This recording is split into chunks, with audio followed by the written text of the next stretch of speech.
ये भारी गड़बड़ी के बाद रिकॉर्ड गायब। परिवहन विभाग में 3 डिजिट नंबरों के आवंटन की गड़बड़ी में एक और खुलासा हुआ है। नया खुलासा, अधिकतर कार्यालयों से गायब हुआ नंबर। आवंटन का रिकॉर्ड जयपुर आरटीओ में मामला उजागर होने के बाद रिकॉर्ड गायब कर दिया गया। परिवहन मुख्यालय ने सभी आरटीओ को निर्देश दिए, रिकॉर्ड कब्जे में लेकर 21 अप्रैल तक मुख्यालय भेजने के निर्देश दिए, लेकिन अधिकतर आरटीओ ने निर्देशों को गंभीरता से नहीं लिया और इसका फायदा उठाकर गड़बड़ी करने का आरोप लगा है। वाले कार्मिकों ने गायब किया रिकॉर्ड। और देखिए, यही समय की महत्वता है, समय की महानता है कि अगर समय रहते ध्यान न दिया जाता है तो किस तरह से जो मामला आंखों के सामने है वो भी ओझल हो सकता है, क्योंकि गड़बड़ी करने वाले इसी एक मौके के इंतजार में। डिप्टी एडिटर शिवेंद्र सिंह परमार हमारे साथ जुड़े हैं, उनका रुख करेंगे। शिवेंद्र, इस खबर को लेकर जब आपने जानकारी दी तो बताया था कि कैसे वीआईपी नंबरों के आवंटन में बड़े पैमाने पर गड़बड़ी हो रही है, फिर रडार पर आए परिवहन कार्यालय, लेकिन अब रिकॉर्ड गायब होने की भी बात सामने आ रही है। बताइएगा, कितने करीब जिला परिवहन कार्यालय में रिकॉर्ड गायब होने की बात सामने आ रही है और रिकॉर्ड गायब आखिर किसने किए होंगे, किन पर शक, क्या ये गड़बड़ी करने वाले या फिर इनका साथ देने वाले भी? देखिए बीते कुछ सालों में परिवहन विभाग के अंदर ये सबसे बड़ा घोटाला है, गड़बड़ झाला है, जब 3 डिजिट के वीआईपी नंबरों के नाम पर कई अधिकारियों ने, बाबुओं ने, कार्मिकों ने, कर्मचारियों ने जमकर माल बनाया है। एक तरीके से अवैध वसूली की है।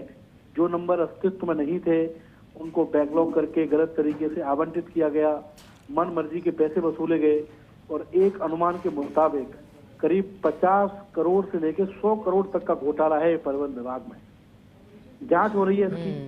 अतिरिक्त आयुक्त है रेणु खंडेलवाल, वो इसकी जांच कर रही हैं, लेकिन ये नया खुलासा है कि अधिकतर कार्यालयों से गड़बड़ी वाला रिकॉर्ड गायब कर दिया गया है।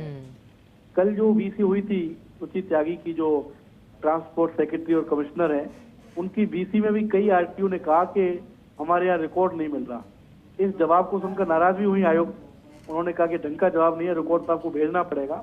लेकिन ये रिकॉर्ड अधिकतर आरटीओ की लापरवाही से गायब हुआ, क्योंकि परिवहन मुख्यालय ने 21 अप्रैल तक सभी आरटीओ को डायरेक्शन दिए थे कि आप रिकॉर्ड को कब्जे में लेकर हमारे पास भेजें, लेकिन अधिकतर आरटीओ ने इन निर्देशों की पालना नहीं की।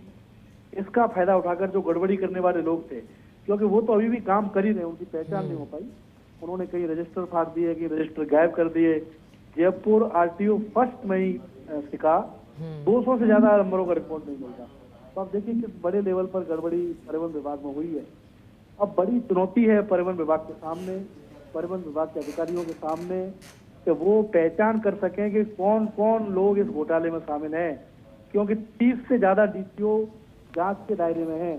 अगर पारदर्शी जांच हुई, जीरो टॉलरेंस पर जांच हुई, तो आप ये मान के चलिए कि 30 से ज्यादा डीटीओ और करीब 50 बाबू सस्पेंड होंगे। इतनी बड़ी गड़बड़ी परिवहन विभाग में है। अब परिवहन विभाग वाकई पारदर्शी जांच कर पाएगा कि नहीं कर पाएगा, कहीं किसी दबाव के सामने विभाग के अधिकारी कमजोर तो नहीं पड़ जाएंगे, समय सीमा कितनी होगी, क्योंकि मान लीजिए अभी जांच चल रही है, कल को पता चला रेणु खंडेलवाल का तबादला हो गया, कल को पता चला विभाग में कोई नया कमिश्नर आ गया, तो क्या फिर ये जांच उसी गति से हो पाएगी? तो जो मौजूदा अधिकारी हैं, क्या उनको समय सीमा तय करनी चाहिए कि हम 1 महीने में इसकी जांच कर लें? ये बड़े सवाल हैं, लेकिन परिवहन विभाग के अधिकारियों को जरूरत है कि पूरी गड़बड़ी को सही से एक्सपोज करें और जिन लोगों ने विभाग के नाम पर पैसा बनाया है, वसूली की है, उन लोगों पर कड़ी कार्रवाई की जाए, ऐसी उम्मीद है। अब ये देखने वाली बात होगी, क्योंकि रिकॉर्ड गायब हो गया तो जांच कैसे होगी तो कितने दिन में होगी, सजा कब मिलेगी। बहुत पेचीदा ये पूरा मामला 3 डिजिट का बन गया है। जितना गंभीर मामला है, उतनी गंभीरता अगर परिवहन विभाग दिखाएगा तो ये तय है कि बहुत सारे डीटीओ और बाबू इस मामले में सस्पेंड होंगे। शिवेंद्र, गायब हुए रिकॉर्ड के बीच आपके द्वारा प्रकट किया गया आंकड़ा चौंकाने वाला है और मोटी रकम की गड़बड़ी की बात और भारी घोटाले की बात आप कर रहे हैं। शिवेंद्र, चौंकाने वाला भी है। शिवेंद्र, आप